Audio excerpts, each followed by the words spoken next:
Did you know most elderly people drink water in a way that quietly harms their health? You might think how complicated could drinking water be, but as we age, the way our bodies handle hydration changes in subtle yet powerful ways.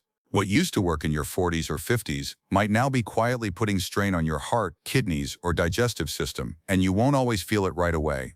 That's what makes it so surprising.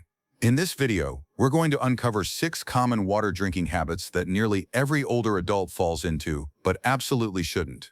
These habits seem harmless, even routine, but once you understand the science and the impact, you may never look at a glass of water the same way again. Stay tuned through the end, because not only will you learn what to stop doing, you'll also understand why it matters so much more now than it ever did before.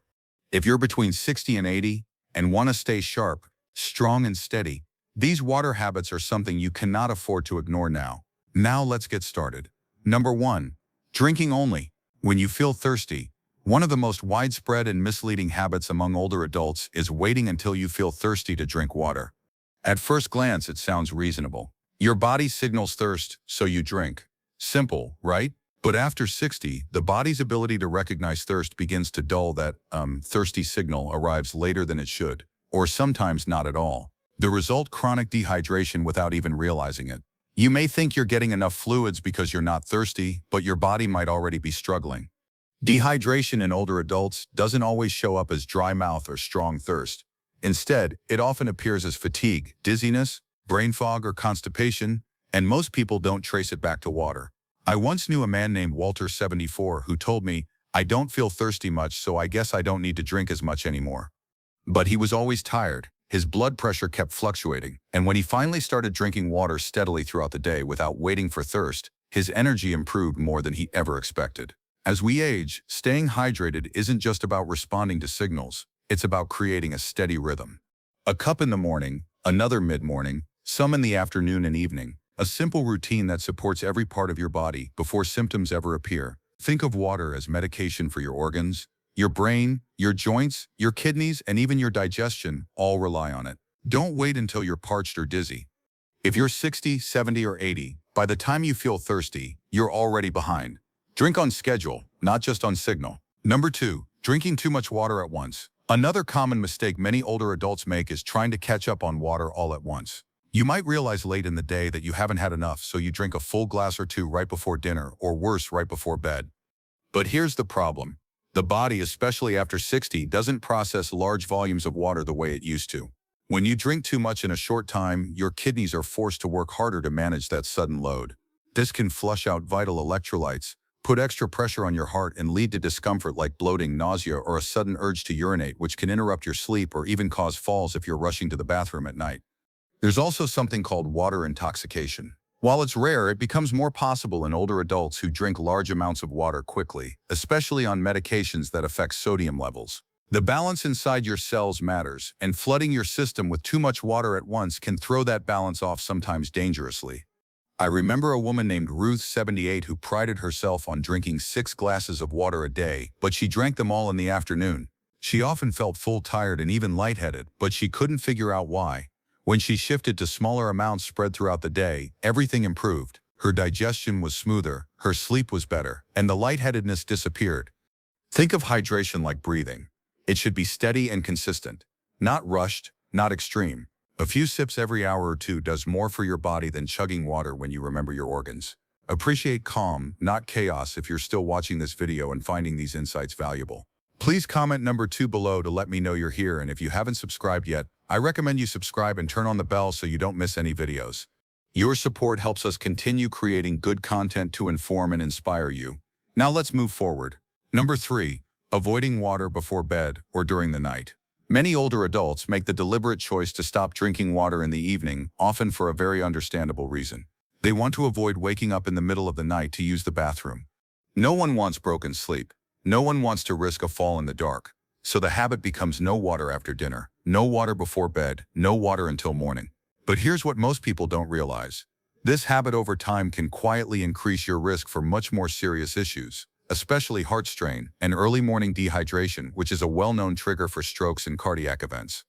In older adults, the body loses water overnight, through breathing, through sweat, and through natural metabolic function. And if you go to bed underhydrated, you'll wake up even more depleted. I once spoke with a man named Sam, 82, who was told by a friend, "Stop drinking water at 7 or you'll be up all night." So he did.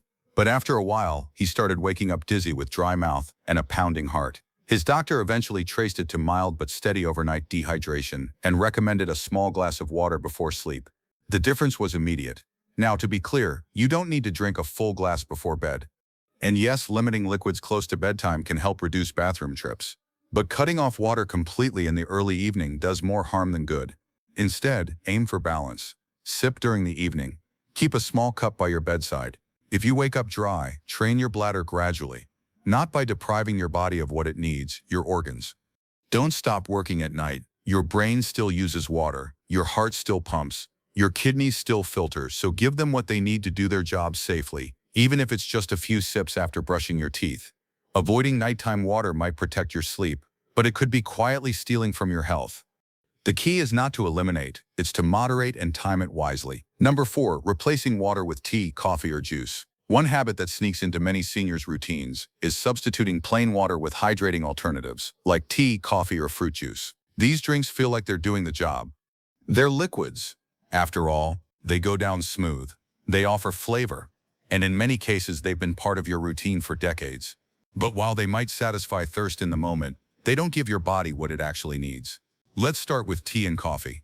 Both contain caffeine and natural diuretic.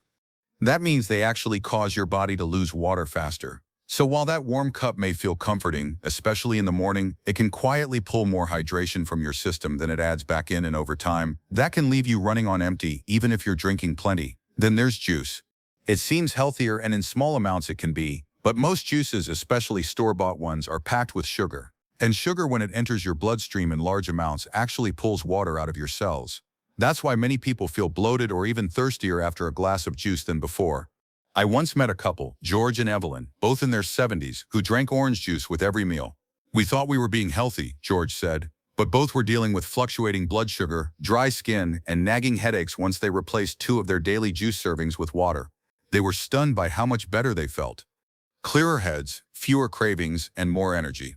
Water works differently. It doesn't compete with your organs. It doesn't ask for processing. It simply supports. It helps carry nutrients, remove waste, regulate temperature, and cushion your joints.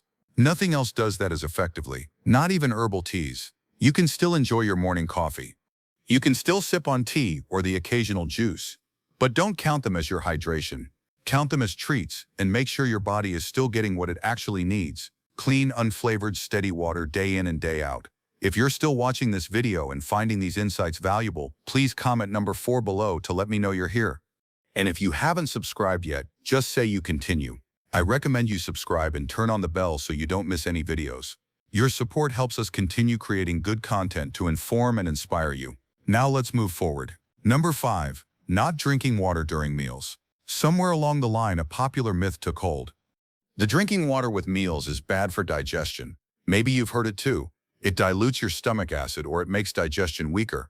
Because of this belief, many older adults have trained themselves to avoid water while eating entirely, pushing their glass aside, even when they feel the need for a sip. But here's what actually happens. Drinking small amounts of water with meals helps break down food, softens the texture for easier swallowing, and assists the stomach in processing nutrients. The body is smart. It adjusts the acidity of your digestive juices based on what you eat and drink. A few sips of water will not undo that. It will help your system handle the food more smoothly. In fact, research shows that mild hydration during meals can aid in nutrient absorption. It also helps prevent overeating by creating a gentle sense of fullness, which can support healthy weight management, especially important in later years when metabolism slows. I knew a man named Larry, 75, who always ate his lunch completely dry. "I don't want to weaken my stomach acid," he told me, but he often had trouble swallowing, dealt with recurring heartburn, and felt sluggish after eating. Once he started drinking just half a glass of room-temperature water with meals, his digestion noticeably improved. "I feel lighter now," he said, "and I'm not choking on dry food anymore." That's the key balance. You don't need to down a full glass while eating, but having water on hand, taking small sips, and staying gently hydrated during your meal can actually support digestion, not harm it. Skipping water during meals might feel like a wise choice, especially if it's something you've heard for years. But in most cases, it's a habit that silently works against your body's natural rhythm. Don't be afraid to hydrate while you nourish. It's one of the simplest ways to help your body do what it already knows how to do. Number 6. Drinking cold water instead of room temperature. One subtle but impactful habit many seniors hold on to is drinking ice-cold water, especially during warm days or after a walk. It feels refreshing, no doubt, but for older adults, regularly choosing cold water over room temperature might be quietly interfering with digestion, circulation, and even your body's ability to regulate itself efficiently. Here's why. As we age, our digestion naturally slows, our blood vessels become more sensitive. Our internal thermostat isn't quite as sharp as it used to be. When you introduce very cold water into this more delicate system, your body needs to redirect energy to warm it up. That can delay digestion, constrict blood vessels, and even make you feel sluggish or chilled, not just in your mouth, but throughout your chest and stomach. I once met a woman named Doris, 81, who kept a pitcher of ice water by her recliner every day.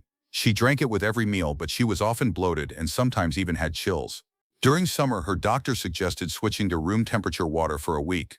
The result? Less bloating, more comfort after meals, and a body that didn't feel like it was always fighting the cold. Room temperature water supports your body's processes without shocking the system. It flows more gently through your organs, eases digestion, and keeps blood circulation steady. Especially important if you have conditions like arthritis, diabetes, or heart issues. It doesn't mean you can never enjoy cold water again. A cool drink after gardening or walking outdoors is fine in moderation. But when it comes to regular daily hydration, especially with meals or on an empty stomach, room temperature is often the gentler, wiser choice. It's a small shift that most people overlook, but for older adults, that small change can mean fewer digestive issues, steadier energy, and less strain on systems that are already working a bit harder with age. If you're still watching this video and finding these insights valuable, please comment number 6 below to let me know you're here. And if you haven't subscribed yet, I recommend you subscribe and turn on the bell so you don't miss any videos. Your support helps us continue creating good content to inform and inspire you. Now let's move forward. Far as seen, final thoughts. By the time we reach our 60s, 70s, or 80s, the way our bodies handle water isn't the same as it was in our younger years. Yet most people don't adjust their hydration habits. They keep doing what they've always done, unaware that these small daily choices could be slowly draining their health and energy. Today we looked at 6 water habits that are incredibly common among older adults. Waiting until you're thirsty, drinking too much at once, avoiding water at night, relying on flavored drinks, skipping water during meals, and always choosing cold over room temperature. Each one seems harmless on its own, but together they quietly reduce the very thing your body needs: most steady, supportive hydration. The good news, every one of these habits is easy to change. You don't need expensive equipment, complicated routines, or strict tracking, just gentle awareness, a shift in timing, a few sips spread throughout the day. A conscious choice to make water your ally instead of an afterthought. So let me ask you, which of these habits surprise you most? Which one do you realize you've been doing for years without thinking? And what small change are you willing to try this week to support your energy, your digestion, and your overall well-being? Thank you for joining us today. We'd love to hear from you. Leave a comment below and share one thing you learned today and how you plan to use it in your life. Your thoughts are important to us, so don't hesitate to share them. Reading your comments gives us great motivation and encouragement. If you enjoyed this video and found it helpful, please like, subscribe, and share. Your support helps us continue creating good content to inform and inspire you. Thanks for watching, and we look forward to seeing you in the next video.